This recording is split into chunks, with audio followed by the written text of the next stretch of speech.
लाखों कोचिंग है। तुम्हारे बैतूल में भी कोचिंग क्लास बहुत चलती होगी, चलती है? अरे बोलो तो जमके, चलती है? पूरे भारत में देखो तो लाखों कोचिंग है, और पूरे भारत में देखो तो ज्ञान देने वाले भी करोड़ों हैं। हमारे जैसे भी ढेर सारे होंगे। ज्ञान देने वाले भी करोड़ों में हैं, कोचिंग क्लासें भी करोड़ों में हैं, ज्ञान प्रदान करने वाले भी ढेरों में, लाखों में, करोड़ों में मिल जाएंगे। पर उससे ज्यादा ज्ञान जब मिलता है जब इस शरीर के द्वारा हम कर्म करते हैं, और कर्म कर कर जब हम आगे बढ़ते हैं तब जाकर इस जीवन का उत्थान हो पाता है। एक लोटा जल महादेव को चढ़ाओ, पर उसके साथ में आप अपना कर्म भी करिए। शिव जी को एक बेलपत्र चढ़ाओ, पर उसके साथ आप अपना कर्म भी करिए। महादेव को एक चावल का दाना चढ़ाओ, पर उसके साथ अपना कर्म भी करिए। शिव जी को एक फूल की पत्ती चढ़ाओ, पर उसके साथ में आप अपना कर्म भी करिए। आप अपना कर्म जब करेंगे तो उसका फल जरूर प्राप्त होगा। कर्म से पीछे नहीं आता, कर्म करो। व्यापार, व्यवसाय, कर्म कोई छोटा नहीं होता। आप दिल से करना, भगवान उसको पकड़ लेगा।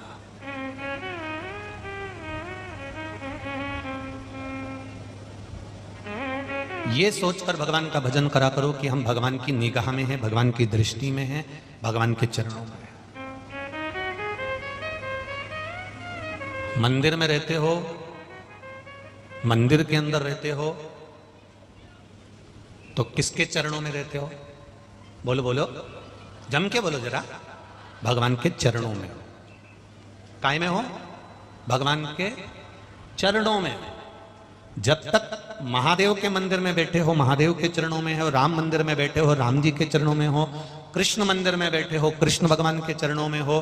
देवी के मंदिर में बैठे हो, देवी के चरणों में हो। अब मंदिर से निकलकर तुम अपने मकान में चले गए, घर में चले गए, तब अब भगवान के चरणों में हो क्या? जम के बोलो, नहीं। मंदिर छोड़ा आपने, मंदिर से निकलकर आप गए, तब आप भगवान के चरणों में अब नहीं। तो फिर अब हम भगवान के चरणों में नहीं है तो करें क्या? अब हम दुकान पर जाएंगे, झूठ बोलेंगे, प्रपंच करेंगे, छल करेंगे। परिवार को चलाने के लिए तो सब कुछ करना पड़ेगा। हम बोल भी देंगे ना कि तुम झूठ मत बोलो, तो तुम अभी खड़े होकर तो कहते कि मैं कसम खाता हूं, मैं झूठ नहीं बोलूंगा। पर हमें मालूम है कि तुम भेरू पक्का सिंदूर चढ़ा हुआ, कोई साधारण नहीं हो। तुम झूठ नहीं बोलोगे, हो ही नहीं सकता। हम आपको कसम दिला दें कि तुम ये काम तुम्हें नहीं करना है, तो तुम करोगे जरूर।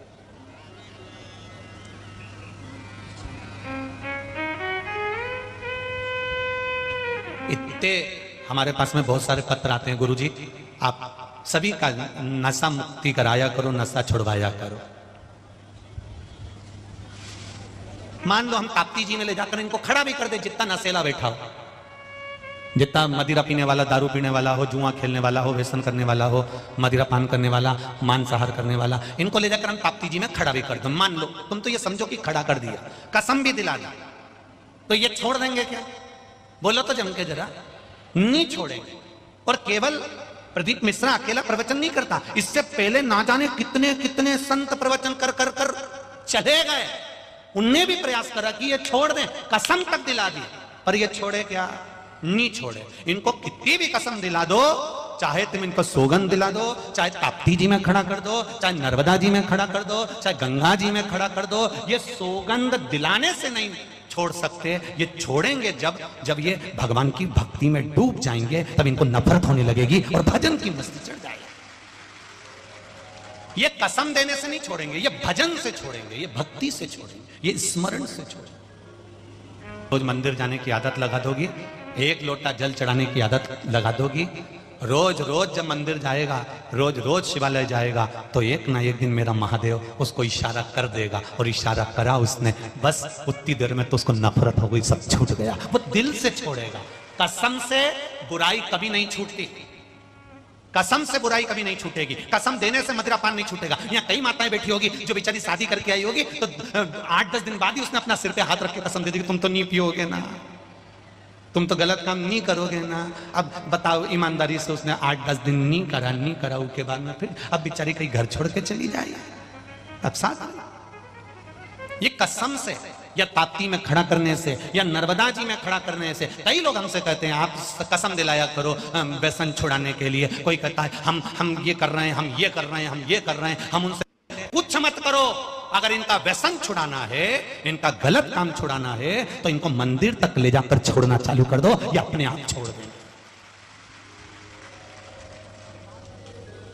जब तक भजन का बल नहीं बढ़ेगा तब तक नशा नीचे नहीं दबेगा। भजन के बल को बढ़ा लो, भक्ति के बल को बढ़ा लो। मंदिर में हो तब तक भगवान के बोलो, जम के बोलो, चरणों में हो। मंदिर की सीढ़ी छोड़कर निकले तो भगवान के चरणों में हो नहीं हो, तब क्या करोगे? तब मंदिर में ही भगवान से कह देना मंदिर में हूं तब तक तेरे चरणों में हूं, और ऐसी कृपा करना मैं कहीं पर भी रहूं, यहां तेरे चरणों में रहूं और वहां तेरी शरण में रहूं, जहां रहूं तेरी शरण में। मंदिर में तेरे चरणों में रखना, दुकान पर रहूं तो समझूं कि तेरी शरण में हूं, घर में रहूं तो समझूं कि तेरी शरण में हूं। तू मुझे खाने को दे रहा है, तू ग्राहक बनकर आया है, तूने मुझे संभाल लिया है, तू मुझे संभाल रहा है। आज अगर ये भातृ परिवार या ये कौशल परिवार या ये कथा करवा रहा है तो ये भगवान की शरणागति से करवा रहा कि वो करने वाला है, अपन तो केवल एक निमित्त मात्र है, केवल निमित्त।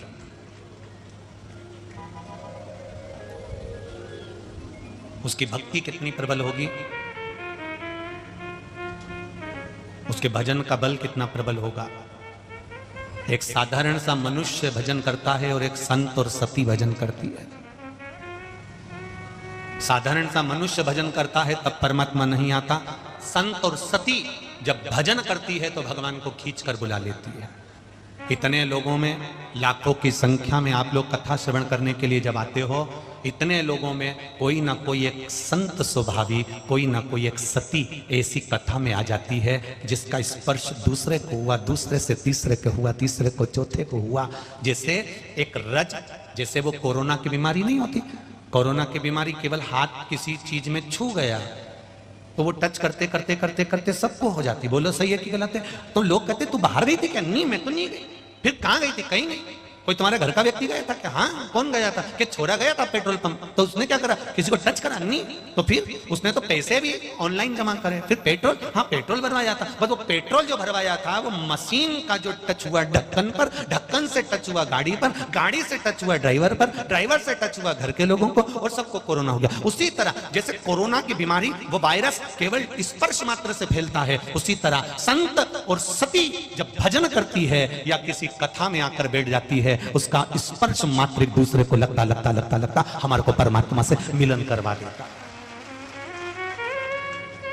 बैठकर तो आप घर में भी कथा सुन सकते हो, बैठकर तो आप घर में सोफे पर, पलंग पर, कुर्सी पर बैठकर कथा सुन सकते हो, बैठकर तो आप आस्था चैनल के सामने, मोबाइल के सामने सुन सकते हो। पर कथा के पंडाल में क्यों जाते हैं? कि कोई संत, कोई सती, कोई साधु, कोई सन्यासी, कोई तपस्वी, कोई साधक, कोई उपासक, कोई ऐसा भक्त जो भगवान की मस्ती में डूबा रहता होगा, और हम दिन भर कमाने में डूबे रहते हैं, परिवार में डूबे रहते हैं, अपनों में डूबे रहते हैं, झूठ प्रपंच में डूबे रहते हैं। पर कोई तो इन लाखों की संख्या में एकाध तो ऐसा होगा जो केवल भगवान में डूबा रहता होगा, उसका स्पर्श हमारी जिंदगी को संवार देता है, हमारे जीवन को संवार देता है, और उसका फल मिलता है।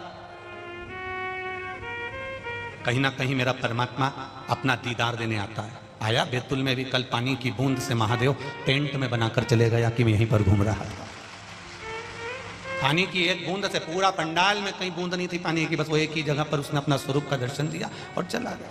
बस उसका कहीं ना कहीं वो सती और संत, साधु, सन्यासी, तपस्वी, साधक, उपासक, भजन करने वाला, कीर्तन करने वाला, मंत्र जाप करने वाला, नाम स्मरण करने वाला, यदि उसका स्पर्श मात्र होता है तो भी हमको सुख का अनुभव हो जाता है। शरणागति का फल कितना है? आप भगवान से कहते जरूर हो, भोलेनाथ दया करना, मैं। अब तुमने इतनी सी बात कह दी कि मैं तेरे भरोसे पे हूं। अब इतनी सी बात कितनी काम की है, जरा ध्यान दो। कितनी सी कही, फिर से बोल दो एक बार।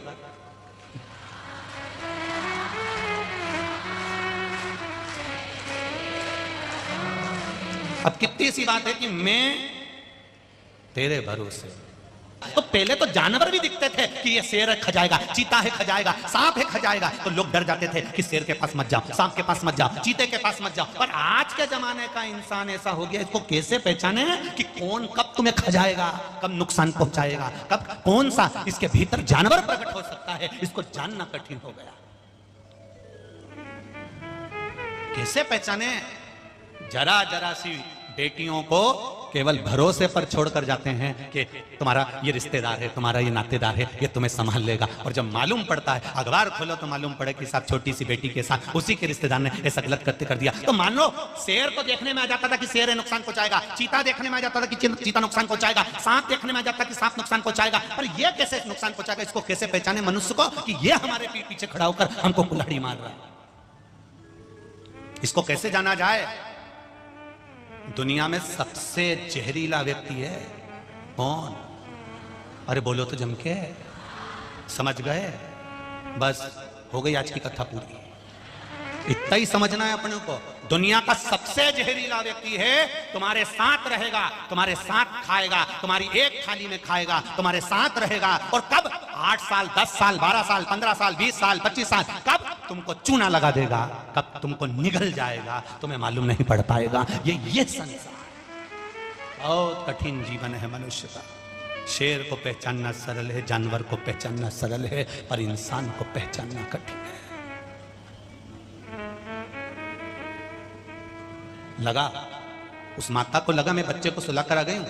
संत नेत्र बंद करके बैठ जाएंगे, माला पकड़ के बैठ जाएंगे, आंखें बंद कर लेंगे, और कोई जानवर आ गया मेरे बच्चे को खा गया तो माँ का दिल तो माँ का दिल होता है, माता का हृदय तो माता का हृदय होता है। माँ वापिस आ गई, संत माला पकड़ कर बैठे थे, इसने अपने बच्चे को उठा लिया और उस कपड़े में अपने बच्चे को बांध लिया और सिर पे हंडा रखा और पानी भरने चली गई।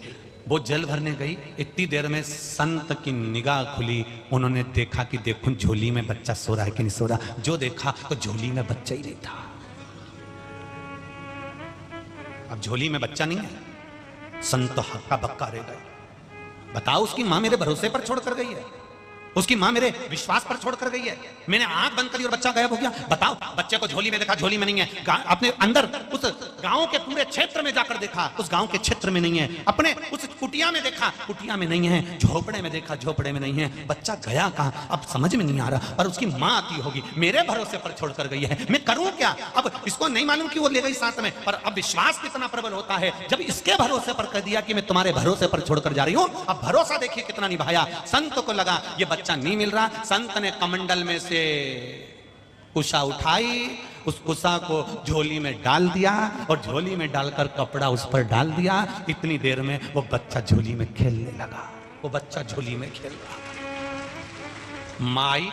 माँ ने आकर जो झोली में देखा तो गुरुजी के चरण पकड़कर कहा, मेरा बच्चा तो मेरे साथ था, ये किसका बच्चा है? गुरुजी बोले, तू मेरे भरोसे पर छोड़कर गई थी, मुझे नहीं मालूम कि तू ले गई। मैंने एक बच्चा और अपने कुशा से इसको प्रकट कर दिया है। अगर ये लव है तो ये कुश कहलाएगा, अगर ये लव है तो ये कुछ कहलाएगा। मैंने प्रकट करा। ये भरोसा, ये विश्वास, ये दृढ़ता इतनी प्रबल होना चाहिए कि हम जब उसके भरोसे पर हैं तो ये विश्वास रखना, अगर एक चले भी गया तो दूसरा परमात्मा देने के लिए तैयार बैठा रहता है। ये उसका भरोसा होना चाहिए। मैं तेरे भरोसे। शरीर से मत कहना, इस लाइन को अपने शरीर से नहीं कहना है, इससे कहना उस परमात्मा के लिए, भोलेनाथ दया करना, तेरे भरोसे हो, ना घर के भरोसे हूँ, ना परिवार के भरोसे हो, मेरे बाबा दया करना, मैं तेरे भरोसे हूँ। जब अपन दिल से कहते हैं कि मैं तेरे भरोसे पर हूँ, मैं तेरे बल पर जी रही हूं, मेरी कोई औकात नहीं बाबा, बहुत तू संभाल लेना। अब तुम कहीं गिरे तो उसने संभाल लिया, गिरे उसने संभाल लिया।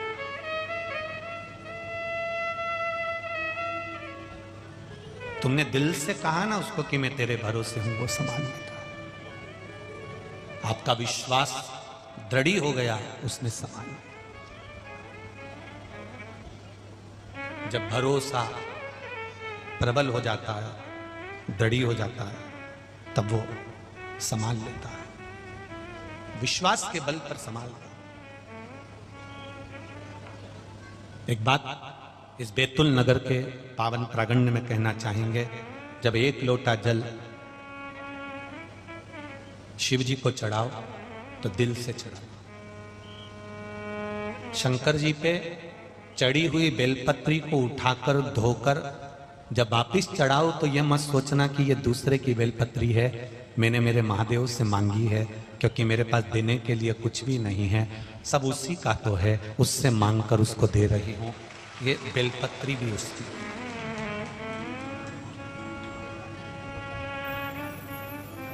हम क्या दे रहे हैं भगवान? बेलपत्री का पेड़ वृक्ष दूसरे ने लगाया, उसकी पत्ती तोड़कर हमने महादेव को चढ़ाई। कभी हमारे भीतर भी तो ऐसा संकल्प होना चाहिए कि मैं एक दिन मरकर चली जाऊंगी, अपने आप को अमर कैसे बनाऊं? कहीं अगर मैं 2-5 लाख रुपए दान कर दूंगी तो पत्थर पर नाम लिखाएगा। अगर मैंने 25-50 हजार रुपए दान कर दिए तो पत्थर पर नाम लिखाएगा, पत्थर पर भी धूल चढ़ जाएगी, वो पत्थर थोड़ी ना भगवान पर चढ़ेगा। अपने आप को मैं अमर कैसे बनाऊं? तो एक बेलपत्री का पेड़ ऐसा लगाकर चली जाऊं जिसकी पत्ती टूटकर मेरे महादेव पर चढ़ती रहे। प्रत्येक कथा के अंतर्गत इस व्यासपीठ से हर बार एक बात कहते हैं कि प्रयास करो, अपने जीते जी एक बेलपत्री का वृक्ष का निर्माण ऐसा करो कि उसकी पत्ती टूटकर मेरे महादेव के चरणों में जाती रहे, हम रहे ना रहे पर तेरी सेवा होती रहे, बस वो।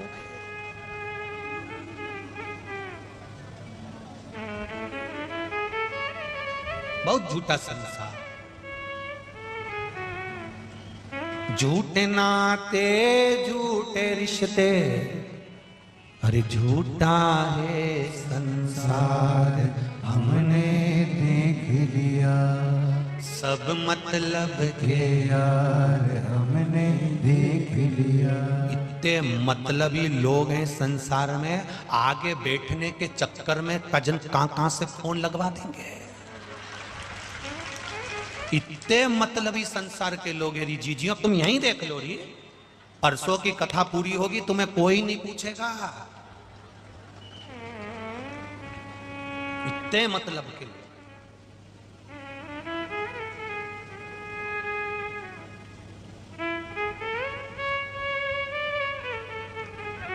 इस बैरिकेड में, उस बैरिकेड में, तीसरे नंबर के बैरिकेड में जितने लोग बैठते हैं, इन लोगों के लिए व्यवस्था तो यहाँ पानी थोड़ा सा कम आता है तो तुम लोग तो बचकर बैठ जाते हो, पर ये से लेके वहाँ तक, वहाँ से लेके बाहर तक, बाहर से लेके आसपास में जितने भी बैठे हैं, इतने बैठे हुए लोग रोज अपनी व्यवस्था पहले बैठने की बनाते हैं, अपनी पन्नी बिछाते हैं, फिर बैठकर शंकर को याद कर कर उसका भजन में लीन हो जाते हैं। इनके जैसी तप साधना करना बड़ा कठिन है।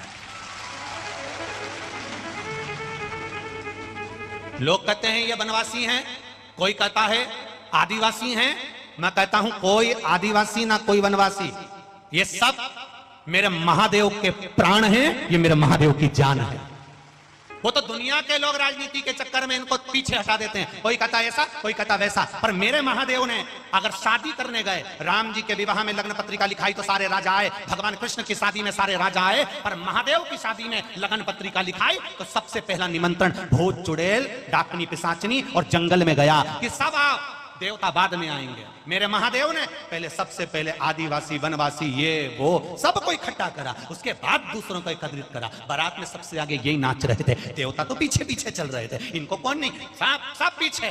भगवान कह रहे थे पहले इनको आगे लो, क्यों? क्योंकि दुनिया भले इनको भले नकार दे, दुनिया भले इनको पीछे हटा दे, पर एक बात याद रखना, जितने भी लोग कहें कि ये आदिवासी हैं, ये वनवासी हैं, कोई आदिवासी और कोई वनवासी नहीं, सब मेरे महादेव के भक्त हैं और शंकर के उपासक हैं।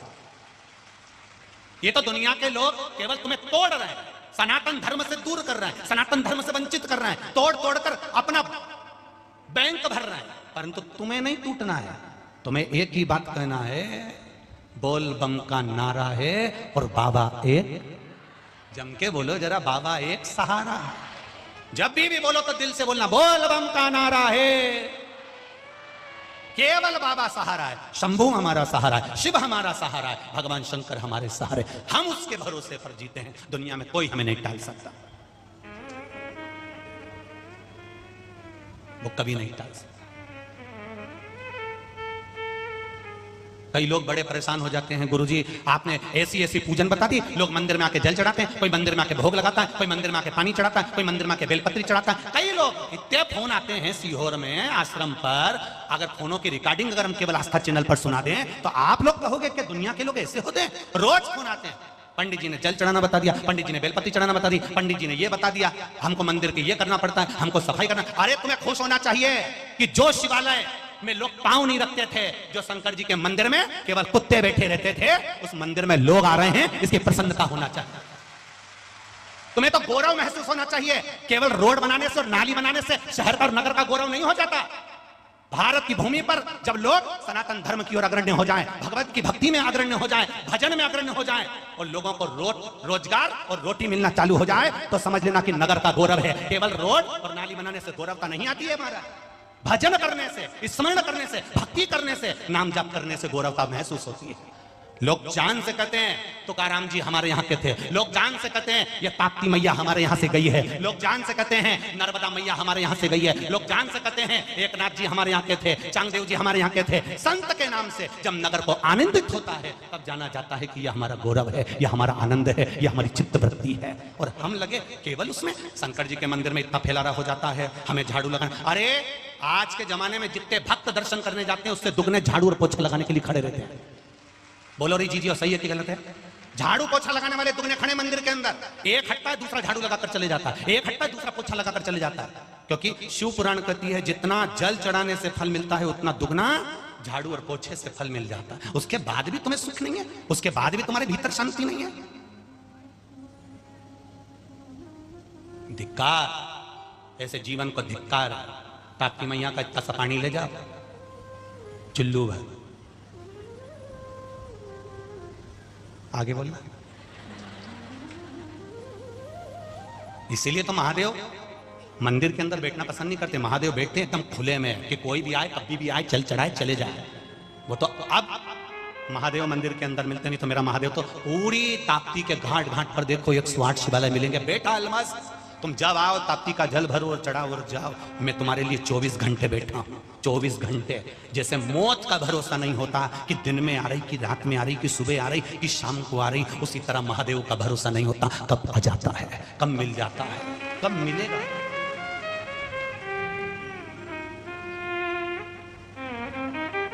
उसके विश्वास पर जियो, उसके भरोसे पर जियो। बोल बम का नारा है, बाबा एक सहारा है। कोई कितना ही तोड़ दे तुमको, तुम ऐसे ना ना ना ना, हम नहीं टूटने वाले। सारी समस्या का हल एक लोटा जल।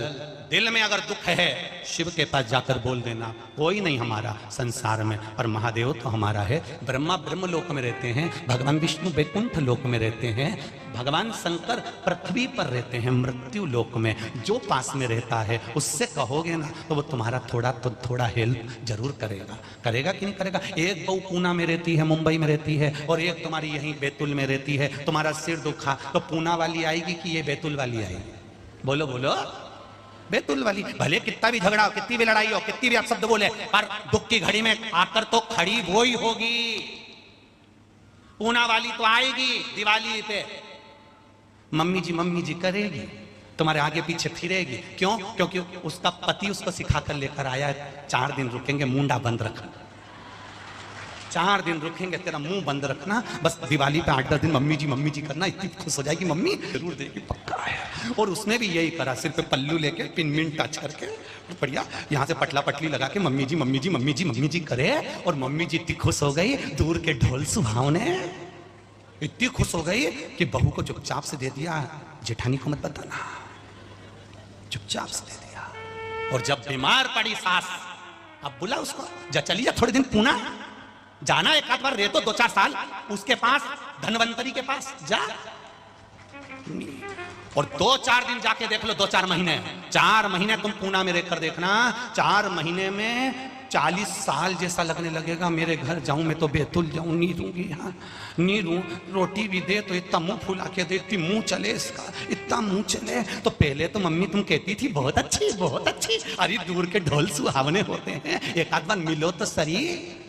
अभी तुमने देखा क्या, काम बेतुल की आएगी। इसलिए भगवान देवादिदेव महादेव इस मृत्यु लोक के देवता है, पृथ्वी के। जब दुख आया तुमने पुकारा, मेरा महादेव पेल लेकर नंदी लेकर आ गया। काम वही आएगा। पूरे परिवार वाले तुम्हें शमशान छोड़कर आ जाएंगे, कोई रुकेगा नहीं। चाचा जी को छोड़िया ना, काका जी को छोड़िया नहीं। हमारे फूफा जी शादी में हमेशा आगे रहते थे तो शमशान में भी आगे रहेंगे। हमारे जीजा जी हमेशा शादी में आगे आगे काम करते थे, वहां भी इनको नेक निछावर मिलती थी, तो शमशान में भी सब चले जाएंगे। जब तक खारी नहीं समकाए, हड्डियां नहीं बीनी जाए, 3 दिन तक जीजा जी भी शमशान में रहेंगे। जीजा जी के मैं शादी में कभी आगे नहीं होऊंगा, पर शमशान में नहीं रहूंगा, चाहे कुछ भी हो जाए। जो इतना आगे बढ़ते हैं, आगे आगे बढ़कर शादी में आगे बढ़कर कुर्सी लगा के हलवाई के पास बैठ जाते हैं, नुक्ती छाट छाट सुपारी मर मर के वहीं खाते रहते हैं। अब जा शमशान में बैठ, इतना हितेशी था तो बैठ जा शमशान के अंदर। नहीं बैठेगा, एक रिश्तेदार शमशान में नहीं बैठेगा। मुर्दा जल रहा होगा, सब आपस में बात कर रहे होंगे, बहुत देर कर दी, बहुत देर कर दी, देख लो जरा देख लो, सिर हो गया हो देख लो। सबको जल्दी है, सबको। और आग लगाई, आधा घंटा भी नहीं हुआ और सब चले गए। अकेला तुमको छोड़कर गए हैं। उस समय तुम अकेले नहीं हो, तुमने जो शंकर भगवान को एक लोटा जल चढ़ाया है। शमशान में शिव रहते हैं, क्योंकि उनको उनके ससुर दक्ष प्रजापति ने श्राप दिया था। हे शंकर, मैं तुझे श्राप देता हूं कि तू शमशान में निवास करेगा। शिव जी प्रसन्न हो गए, नाचने लगे। भगवान विष्णु ने कहा तुम प्रसन्न होकर नाच रहे हो, तुम्हारे ससुर ने श्राप दिया है कि तुम शमशान में रहोगे। शंकर भगवान कहते मेरे ससुर जैसा दूसरा ससुर नहीं होगा। जिसने मुझे प्लाट भी दिलाया तो ऐसी जगह दिलाया जहां कोई कब्जा ही नहीं करेगा, इसलिए मैं प्रसन्न हो रहा हूं। शमशान में कौन कब्जा करेगा? शंकर प्रसन्न है। अगर शमशान में तुम्हारे परिवार वाले तुम्हें जलाकर छोड़कर जाते हैं, अंत क्षण तक मेरा महादेव तुम्हारे पास में रहता है। लोग तो चले जाते हैं तुम्हारी चिता के पास में, उस अग्नि के पास में, उस भस्म के पास में। केवल भस्मधारी केवल एक रहता है, वो है त्रिपुंड महादेव, मेरा महाकाल राजा, मेरा त्रिपुंडधारी रहता है। केवल एक, कोई नहीं आएगा। अंत समय प्रभु इतने भजन तुम्हें याद दिलाएं, जरा गाओ लाइन से। अंत समय वचन दिया तो निभाना पड़ेगा, आए ना आए प्रभु कुटुंब कबीला। अंत समय प्रभु ओ वचन दिया तो निभाना पड़ेगा। वो आएगा तुरंत, एक क्षण में दौड़ कर आ जाएगा, एक क्षण में। 3 मित्र थे, तीनों में लड़ाई हो गई। एक राम जी को माने, एक कन्हैया जी को माने, एक महादेव को माने। तीनों लड़ लिए, तीनों। उसने कहा राम बड़े, उसने कहा कृष्ण बड़े, उसने कहा शिव बड़े। शिव महापुराण कहती है कोई बड़ा नहीं, सब बराबर है। राम कृष्ण शिव सब एक है, इनमें कोई भेद नहीं है, सब एक है। वो तो दुनिया के लोगों को अपना घर सेकना है, इसलिए इनमें भेद कर दिया। ये राम वाले हो गए, वो कृष्ण वाले हो गए, वो शंकर वाले हो गए। किसी में भेद नहीं है। गुलाब जामुन खाओगे तो भी पेट में जाएगा, जलेबी खाओगे तो भी पेट में जाएगा। हो सकता है किसी किसी का पेट अलग हो, जलेबी इधर चली जाए, तो बात दूसरी है।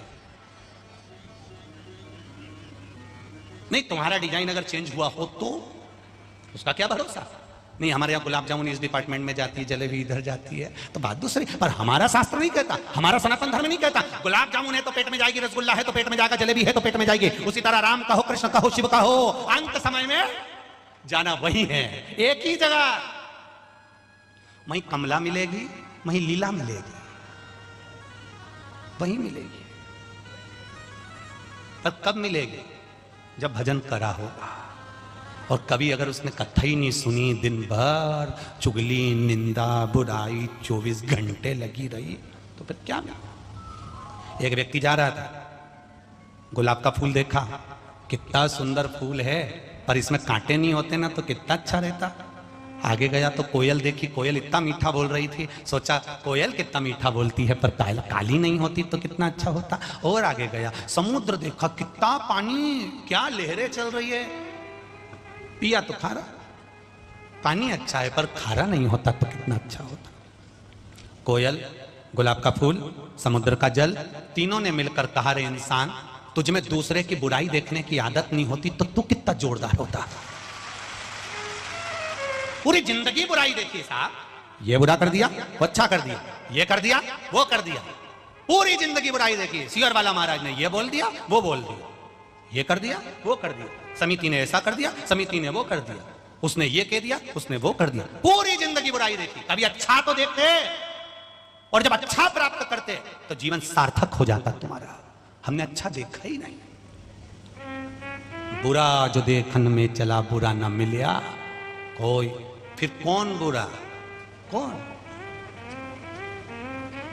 वो, कौन बुरा? अपनी कमलाबाई। बुरा कौन? ये मन, ये चित्त, ये हृदय, ये दिल, स्वयं स्वयं शिव दौड़ कर आता। अंत समय प्रभु आन पड़े, वचन दिया तो निभाना पड़ेगा। आए ना आए प्रभु कुटुंब कबीला, अंत समय प्रभु आना पड़ेगा। कोई नहीं आएगा, तब मेरा महादेव आएगा, तब मेरा शिव उस जगह पर आएगा।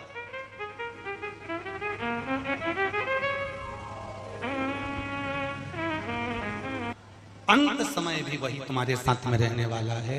उसके स्मरण में रहो, उसकी भक्ति में रहो। भोलेनाथ दया करना, मैं तेरे भरोसे हूँ। ना घर के भरोसे हूँ, ना परिवार के भरोसे हूँ। मेरे बाबा दया करना, मैं तेरे भरोसे हूँ। आप उसके भरोसे पर रहो। और जब हम उसके सहारे पर रहना चालू कर देते हैं, हम उसके भरोसे पर रहना चालू कर देते हैं, तब वो हमको संभाल लेता है। एक बार प्रैक्टिकल करके देखना, मायके जाओ तो बच्चे को सास के सुपुर्द छोड़कर चले जाओ, संभालेगी कि नहीं संभालेगी? जम के बोलो जरा, संभालेगी ना? क्यों? अब उसको मालूम है कि इसकी मम्मी गई हुई है, इसके पापा गए हुए हैं, इसकी आई यहाँ नहीं है, तो वो संभालेगी, वो संभालने का प्रयास करेगी। आपने कह दिया कि आपको संभालना है, तो वो माँ संभालती है। आपने कह दिया आपको संभालना है, तो पिता संभाल लेता है। आपने महादेव से कह दिया, देवादिदेव महादेव से कह दिया, मेरे ओघड़ दानी, मेरे भोलेनाथ जी से कह दिया, आपको संभालना है, तो मेरा महादेव संभालेगा जरूर, ये निश्चित है, संभालेगा वो।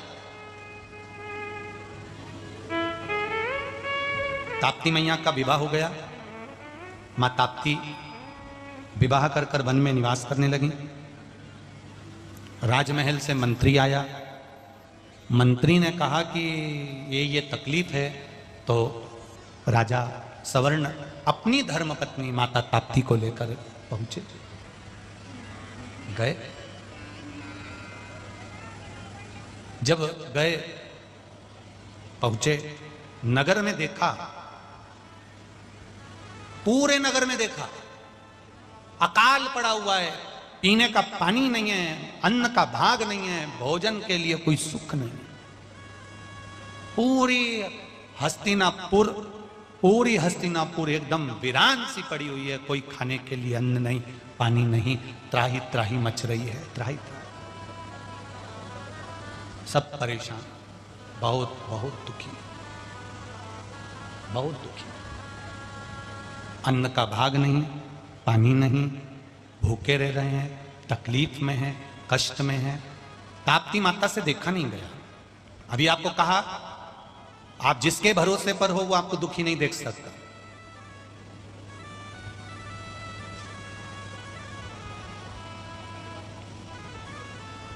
कभी दुखी नहीं देख सकता। महाराज, प्रीत, प्रेम, स्नेह, वात्सल्यता, करुणता यदि आपकी है तो वो निभाएगा। ताप्ती मैया से देखा नहीं गया। माता ताप्ती राजा सवर्ण सूर्य देव की आराधना करे थे, पर माता ताप्ती ने किसकी आराधना करी है बचपन से? जम के बोलो जरा। भगवान देवाधिदेव महादेव की। माता ताप्ती ने हमेशा महादेव की भजन करा, महादेव की भक्ति करी। अब ताप्ती माता ने अपने पति राजा सवर्ण से कहा, स्वामी नगर की दशा देखना है और नगर की दशा देखकर हमें आना चाहिए, हमें नगर वालों से थोड़ा सा मिलना चाहिए, चलो जरा इनकी दशा भी तो जाने। चलो। ताप्ती मैया के लिए रथ लगाया गया। दासी पादुका लेकर आई है माता ताप्ती के लिए।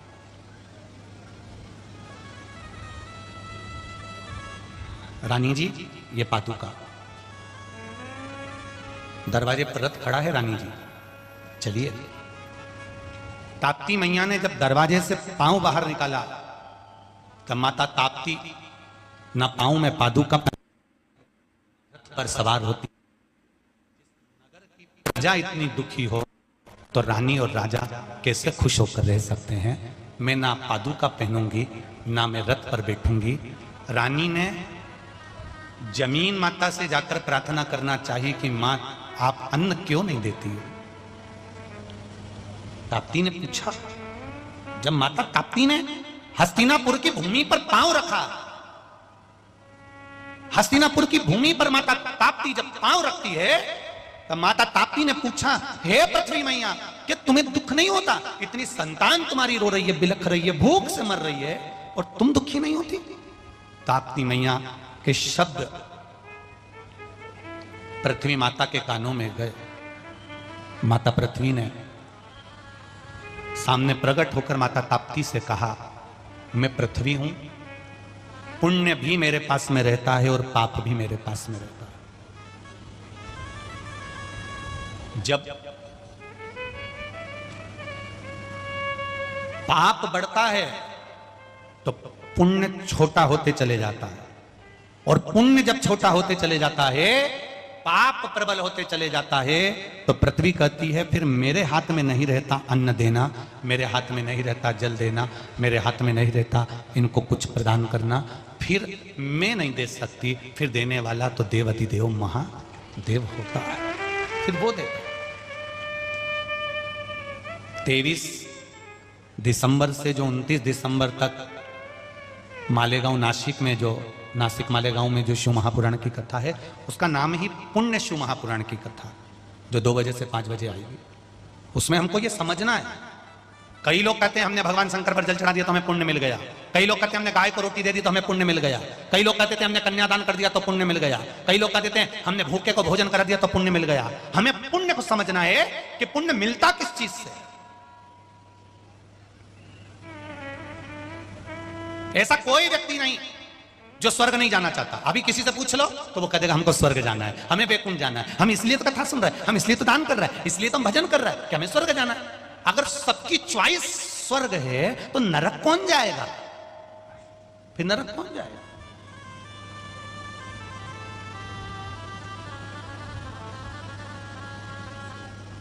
किसी ने हमसे एक बार प्रश्न कर लिया, क्यों महाराज जी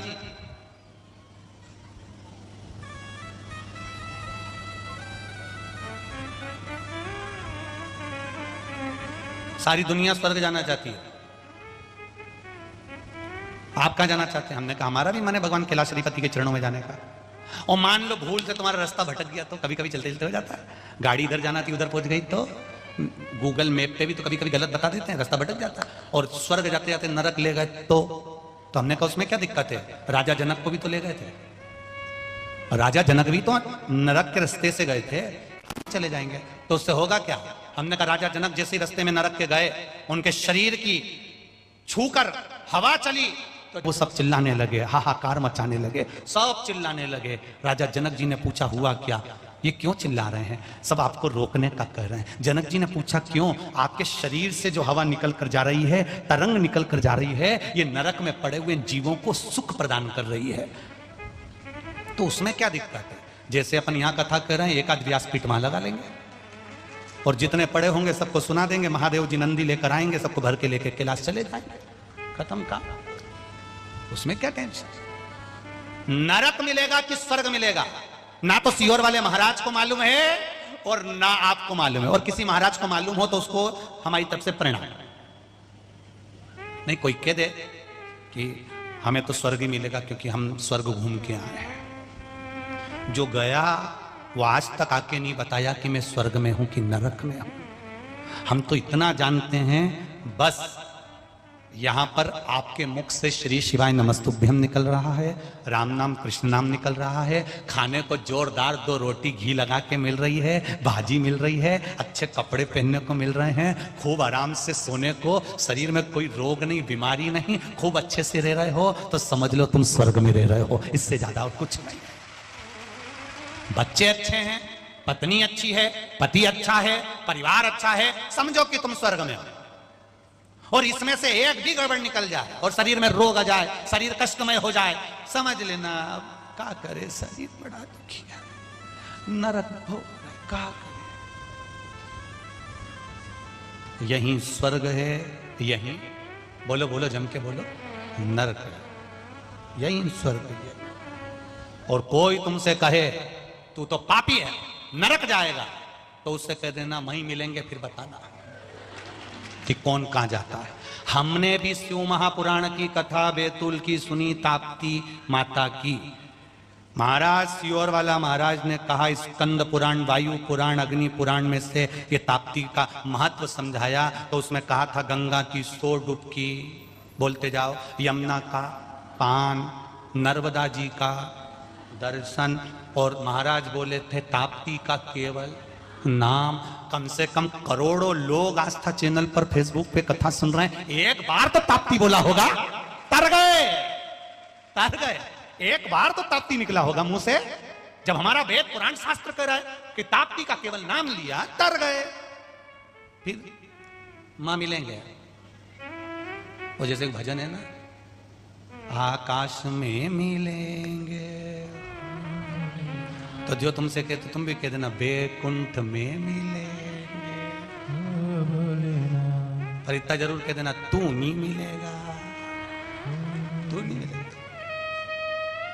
तू तो दिन भर बुराई छाटता था, दिन भर गलतियां छाटता था, दिन भर अपशब्द कहता था। कोई पानी चढ़ाने जाए तो तू चिल्लाए, कोई जल चढ़ाने जाए तो तू अपशब्द बोले, कोई मंदिर जाए तो ताना दे, कोई अच्छा काम करे तो टांग खींचे, तो तू तो नहीं मिलेगा कालिया, तू नहीं मिलेगा, ये पक्का याद। तेरा क्या होगा रे कालिया, तू नहीं मिलने वाला, सब मिले। भजन कोई कहे कहे तो कहता है, आपकी भक्ति का बल बढ़ा। ताप्ती मैया ने पृथ्वी से कहा, पृथ्वी कहती है मैं पुण्य और पाप देखती हूं तब मैं देती हूं, पर अब मेरे हाथ में कुछ नहीं, क्योंकि इतना पाप बढ़ गया है, इतना दुराचार बढ़ गया है, मैं पृथ्वी कैसे अन्न दे दूं इनको, कैसे।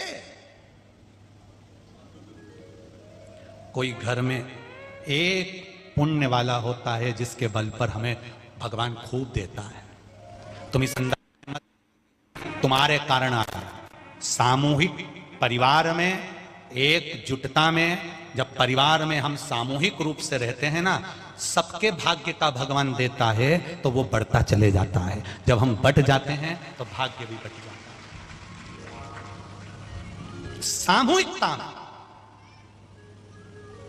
समूह में जब हम रहते हैं तो उसका बल बढ़ जाता है, भाग्य प्रबल हो जाता है, तत्व प्रबल हो जाता है, आनंद प्रबल हो जाता है।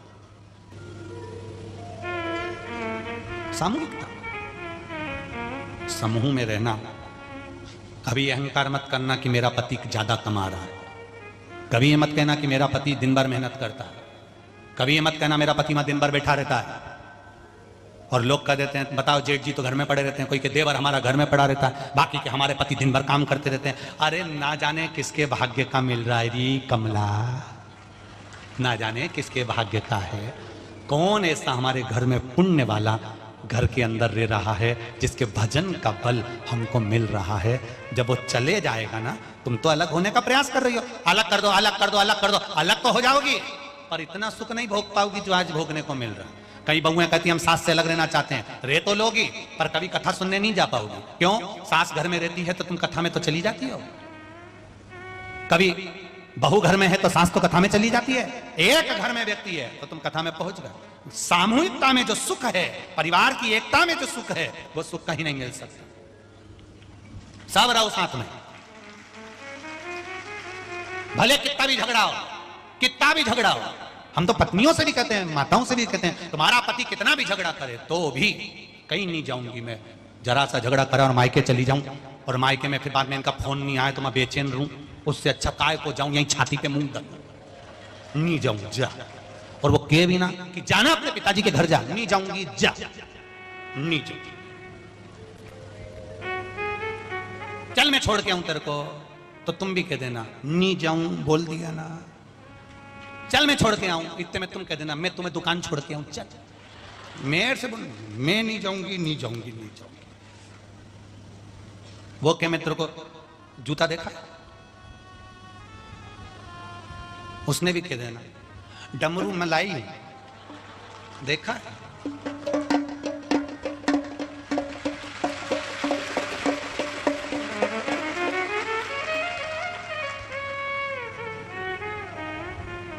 पति बोलेगा इससे होता क्या है? कुछ नहीं, कुछ नहीं होता, बस इसको बजाते हैं तो आधे घंटे में शरीर में देवी प्रकट हो जाती है, और कुछ नहीं होता। तो उससे क्या होगा? तुम उठाओ, मैं भी दिखाऊं। उन्हें जो जूता उठाया और इन्हें बाल खोल के और जो चालू हुई, बापड़ा ने 2 अगरबत्ती लेने लगा दी। तू तो काली रे कल्याणी हो मेरी माँ, हाथ जोड़ो। देवी देवी देवी के कभी उठाएगा, कभी नहीं उठाऊं, तू जा। फिर उसने वापिस, अब कभी नहीं उठाया उसने। उसको मालूम है ये बहुत गड़बड़ करता है, ये बहुत गड़बड़ है इसमें।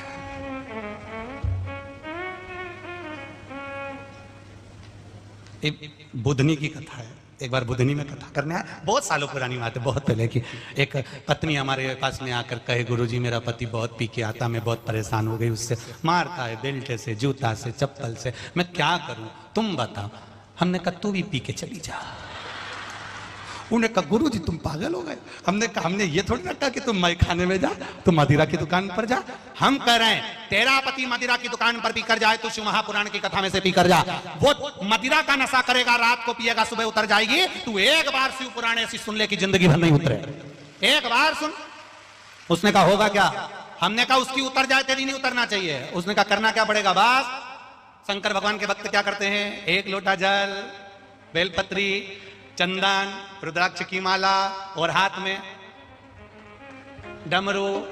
करना क्या पड़ेगा? बस वो रात को पीका रहा है तो डमरू बजा, बाल खोल के बैठ जा, 2 अगरबत्ती लगा के, लाइट बंद करके, बस। फिर कहीं होगा वो मारेगा तो कुछ मत करना, पलंग पे चढ़ के भगवान शंकर जैसा तांडव करना।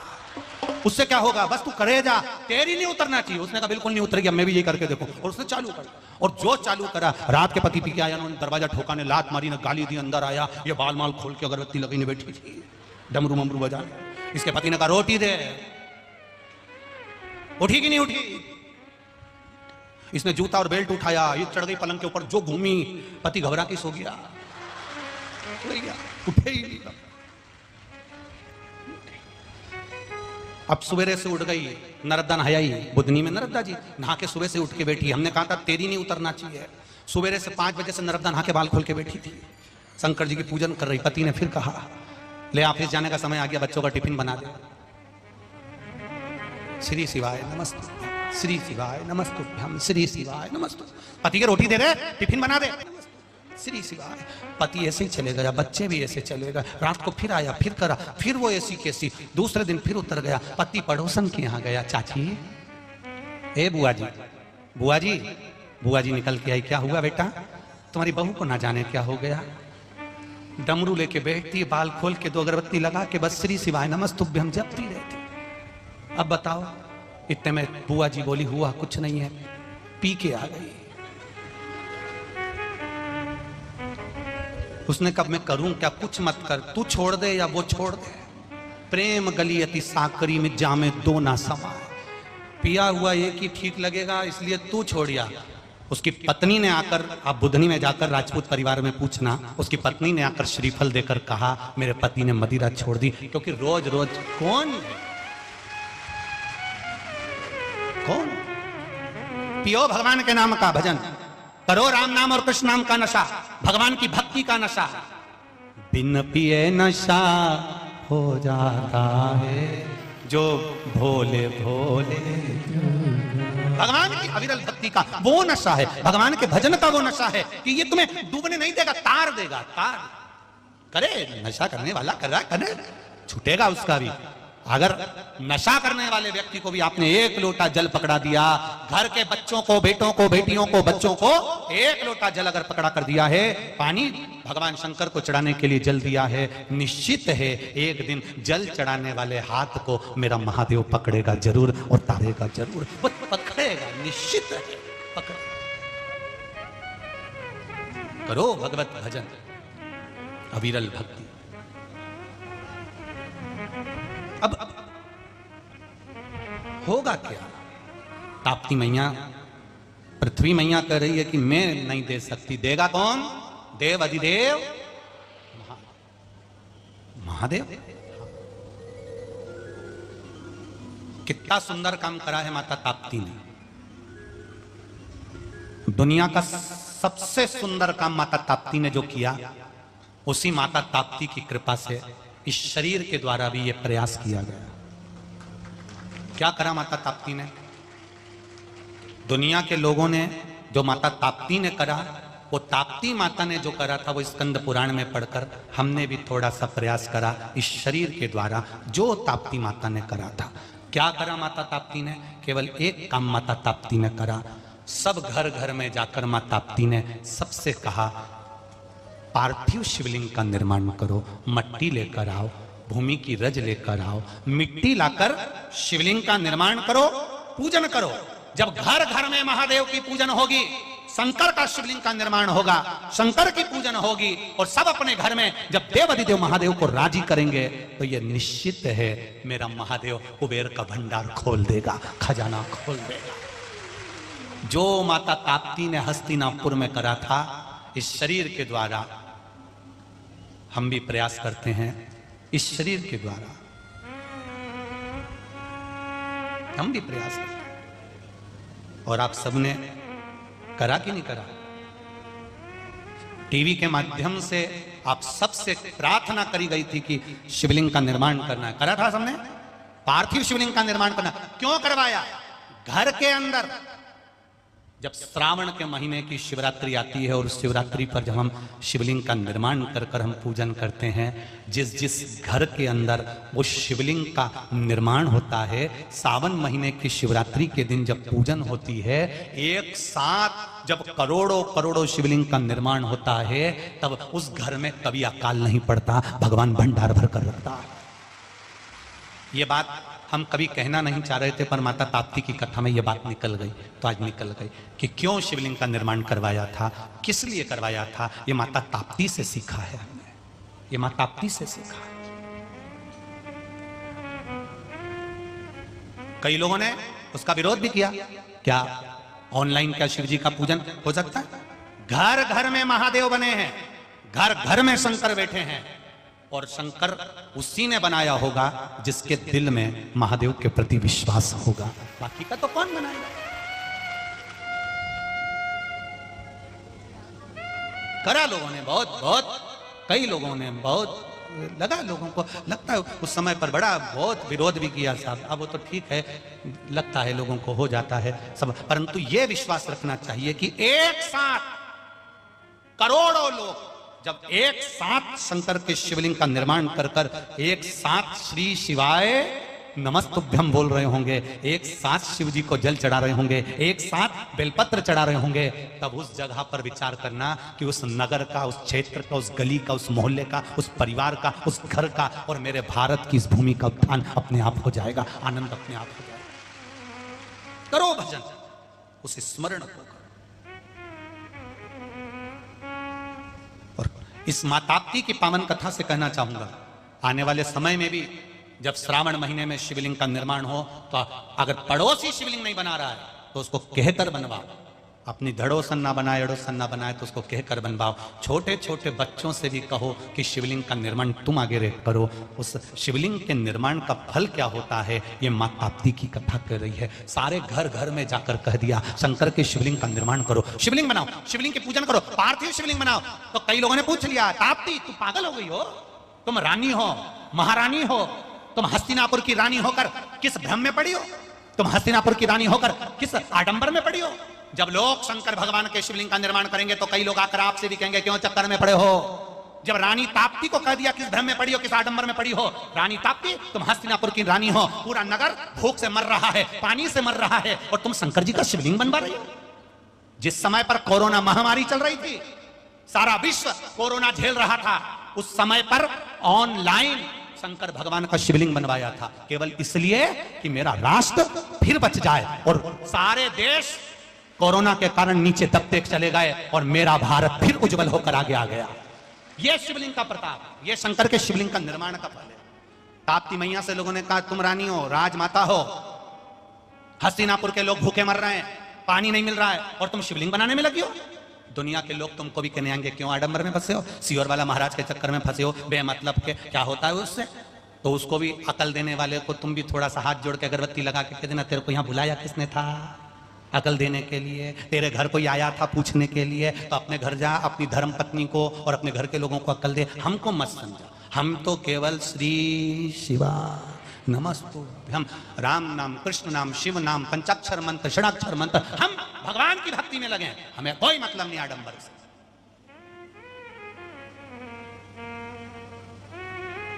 और मेरी बहनों, मेरी जीजियों, मेरी माताओं और मेरे जीजाओं, एक बात ध्यान लगाकर सुनना।